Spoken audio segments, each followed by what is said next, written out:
اور یہاں پہ آپ کو بتائیں کہ خاتون ٹک ٹاکر کیس میں گرفتار ملزم ریمبو نے عائشہ پر الزام عائد کیا ہے کہ وہ مقدمے کے ملزمان سے پیسے لینا چاہتی تھی۔ آپ کو آگاہ کرتے چلیں کہ اقبال پارک واقعے کی کیس میں پیشی کے دوران احاطہ عدالت میں میڈیا نمائندوں سے بات چیت کرتے ہوئے ملزم ریمبو نے کہا کسی کی جان بچانے کی یہی سزا ملتی ہے اور سبق یہی ملتا ہے کہ کسی کا ساتھ نہیں دینا چاہیے۔ انہوں نے کہا کہ 2 ماہ سے عائشہ کا ساتھ دے رہے تھے۔ مجھ سمیت گرفتار تمام افراد اس کیس کے گواہ بھی ہیں۔ ملزم ریمبو کا کہنا تھا عائشہ مقدمے کے ملزموں میں 5 لاکھ روپے لینا چاہتی تھی۔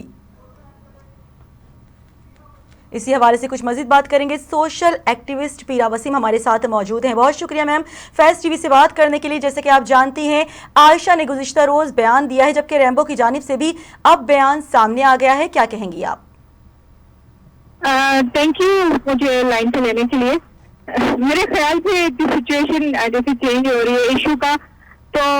یہ ایک طریقے سے شاید عوام کے لیے کنفیوژن ہی کریٹ کر رہا ہو کہ یہ کیا ہو رہا ہے کیا نہیں ہو رہا ہے۔ جس وقت یہ واقعہ ہوا تھا اس وقت سچویشن بالکل الگ تھی اور اس وقت لوگوں کا جو رسپانس تھا وہ اس سے ویلڈ تھا۔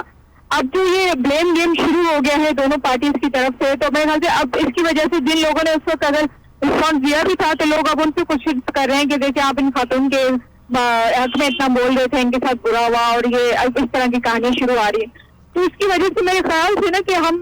اصل ایشوز سے ہمیشہ ہی ہٹ جاتے ہیں اور اس بحث میں آ جاتے ہیں جو کہ اتنی ریلیونٹ نہیں ہوتی ہے۔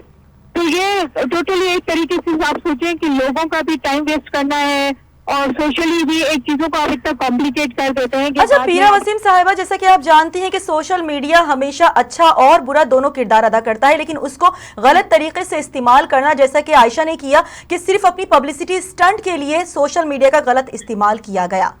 جی جی، تو اس کی وجہ سے پتہ ہے اثر کن کو پڑے گا؟ جو واقعی میں وکٹمز ہوتے ہیں، جن کے ساتھ ایسے کوئی واقعات ہوتے ہیں، پھر لوگ جو ہے اس سے بولنے سے بھی اب آگے جا کے پرہیز کریں گے کہ یہ بھی کوئی ایسا ہی واقعہ نکل آئے گا۔ ہمارا سب سے بڑا المیہ یہ ہے کہ ہم چونکہ ڈیجیٹل میڈیا کا استعمال سب سے زیادہ ہماری قوم کرتی ہے، ہماری یوتھ جنریشن بہت کرتی ہے، لیکن ہمیں ایتھکس کا نہیں پتا کہ ہمیں سوشل میڈیا یا ڈیجیٹل میڈیا یا ایسی کوئی ایپس جب آتی ہیں اس کو ہم نے مینٹین کیسے کرنا ہے۔ اسی طریقے سے ہمارے یہاں سائبر رولز بھی بنے ہوئے ہیں کس طریقے سے آپ نے کرنے کوئی ایسا مسئلہ ہو جاتا ہے، لیکن ہم کسی بھی لاس ہمارے یہاں ہر چیز کے بنے ہوئے لیکن نہ ہم اس کو فالو کر پاتے ہیں اور نہ ہی اس پہ کوئی رد عمل ہوتا ہے، جس کی وجہ سے ایسے واقعات آپ دیکھیں ڈیلی سامنے آتے ہیں اور یہ اس کو کوئی کنٹرول بھی نہیں کر سکتا۔ اگر یہ چیزیں ایسی بڑھتی رہی تو کل کو کوئی بھی آ کے اسی طریقے سے عوام کا ٹائم ضائع کرے گا۔ تو پیرا وسیم صاحبہ، جیسا کہ دیکھنے میں آیا ہے پاکستان کی پوری دنیا میں نہ صرف بدنامی ہوئی ہے، ہر کسی نے مذاق اڑایا ہے کہ کیا یہاں پر خواتین اتنی ہی انسیف ہیں، کہیں بھی نہیں جا سکتی ہیں؟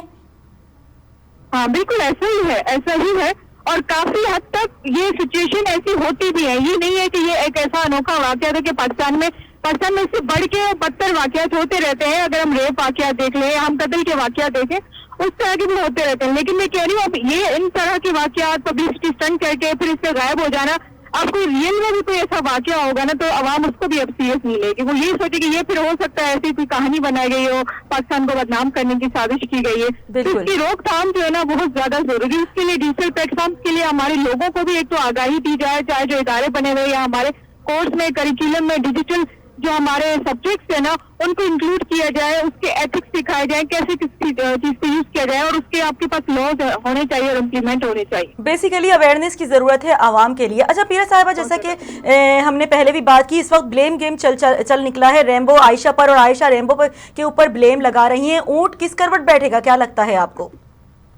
یہ مجھے نہیں لگتا کہ اس بارے میں کچھ بھی کہا جا سکتا ہے کہ ابھی یہ بھی نہیں پتا نا کہ ان دونوں طرف کی باتوں میں سچائی کتنی ہے، کیونکہ جب یہ واقعہ ہوا تھا تو دونوں